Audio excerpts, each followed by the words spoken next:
Vergil, Ortiz, Jaron, Ennis. It was a fight they were talking about making beforehand, before Boots fought Karen Churkachan.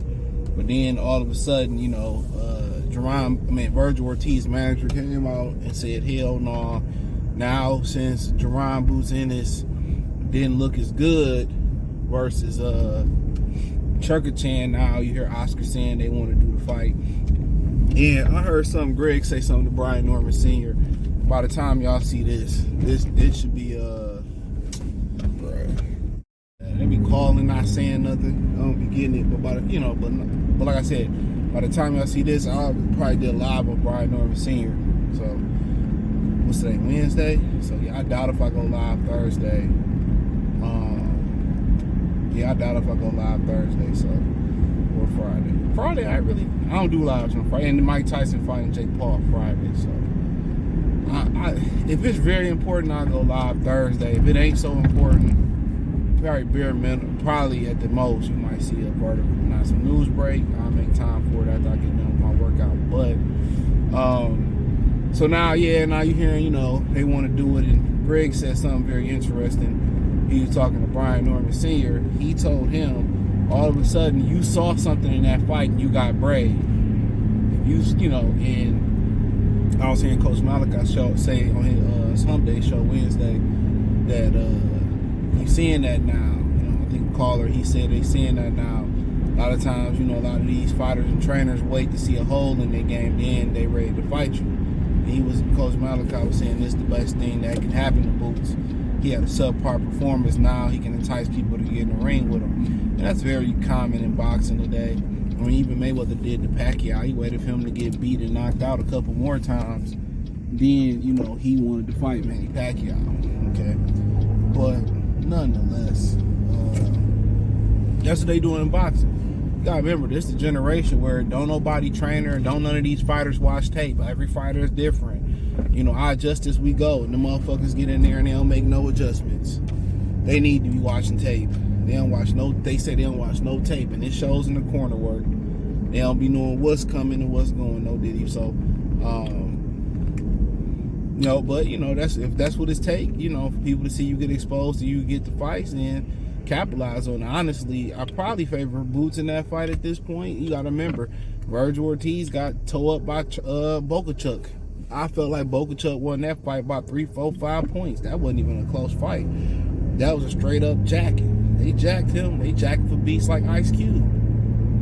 So, at the end of the day, but then Bokachuk, he seemed to be able to keep his hands up too and be disciplined. And like they would say, they let Boots fight so many tomato cans that he started to get used to bad habits. They talked about Berlanga. They, Top Rank fucked Berlanga up, trying to get keep his knockout streak alive. And then when it came to fighting real opponents, he thought this was going to be it. I just never really understand that from a young athlete's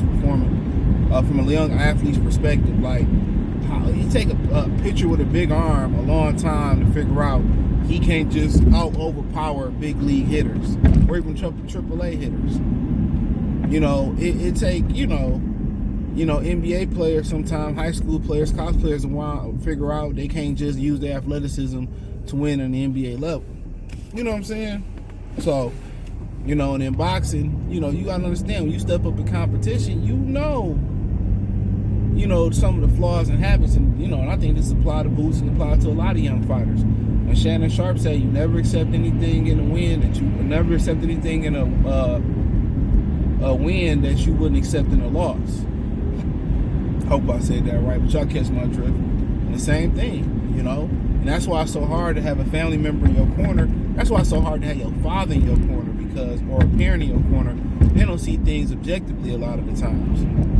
They see things from your perspective. They see things as a fanboy or as a supporter of you. So it's hard to separate.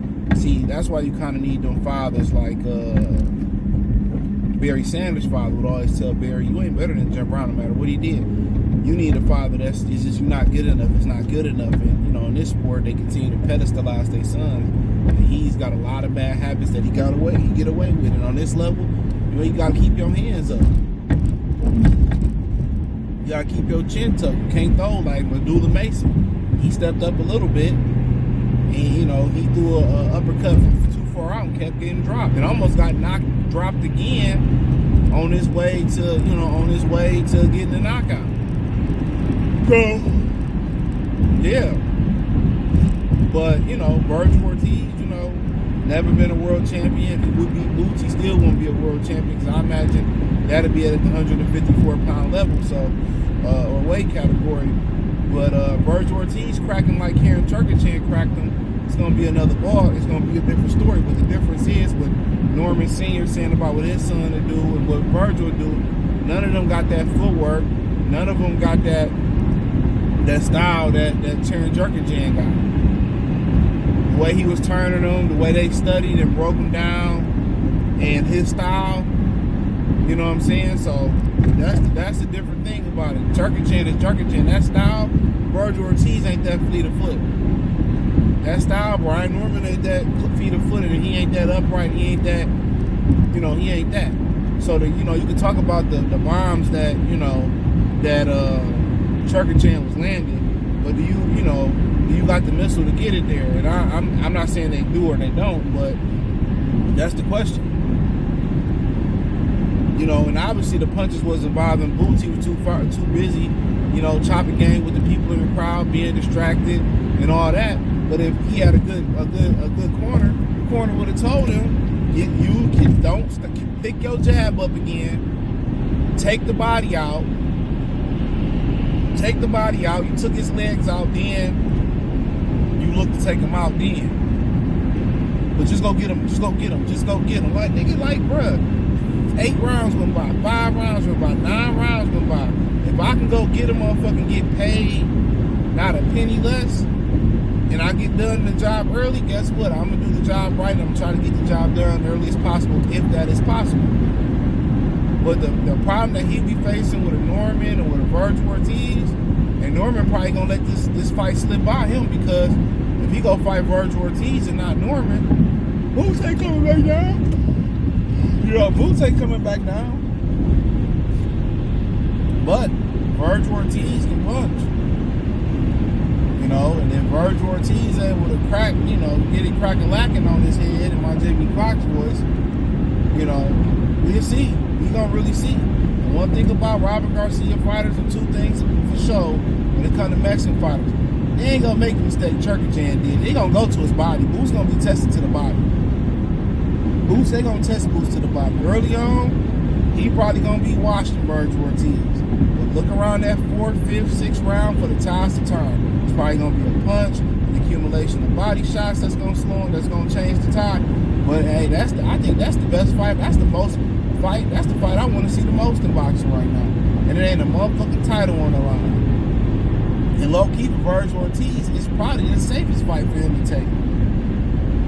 Because he really fucking with Fondor. You know, Spence ain't available because he fight Fondor, but he really fucking with Fondor.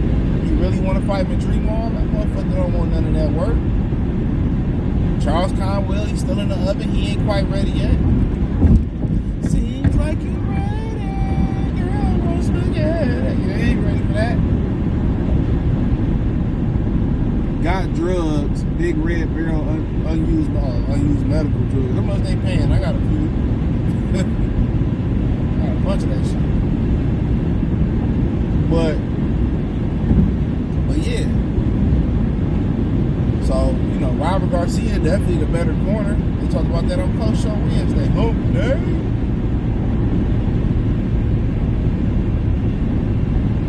So, yeah.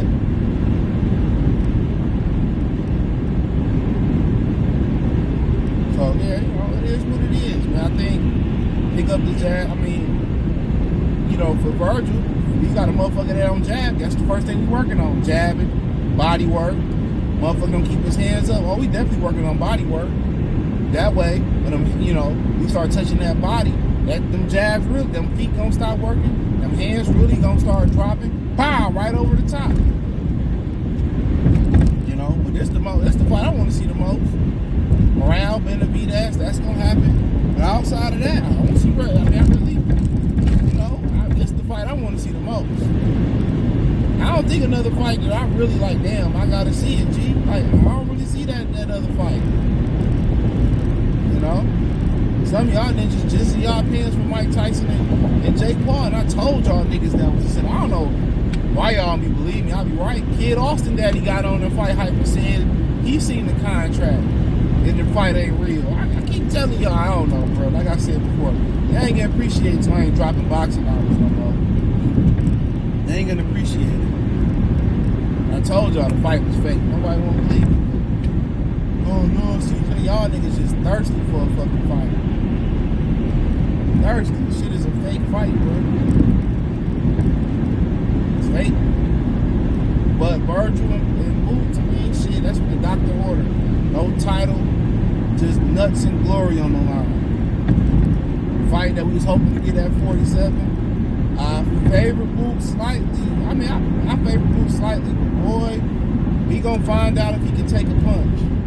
You know, Vergil, I mean, that both been through some adversity now. Boots, you know, he looked like that motherfucker lost after he fought Turkey Chin. He was looking like he was lost. He lost. And Vergil had a tough fight versus Bocachuck. So, I look forward to it. But hey, thumbs up the video, share the video, subscribe to the channel. The subscribe button is the bell icon button. Get all notifications, increase your chance to get notifications. We go live or drop a video. Financially, want to support the channel. Cash App, $CJ Good 313, Venmo CJ Good 313, PayPal link description, hit the link tree, find me on X, Instagram, Spotify, all that type of stuff. I updated the podcast. It should be up in the morning by the time y'all see this video. Like I said, if you want to donate, Cash App, Venmo CJ Good 313. Outside of that, check out the Patreon. Won't be disappointed. Peace.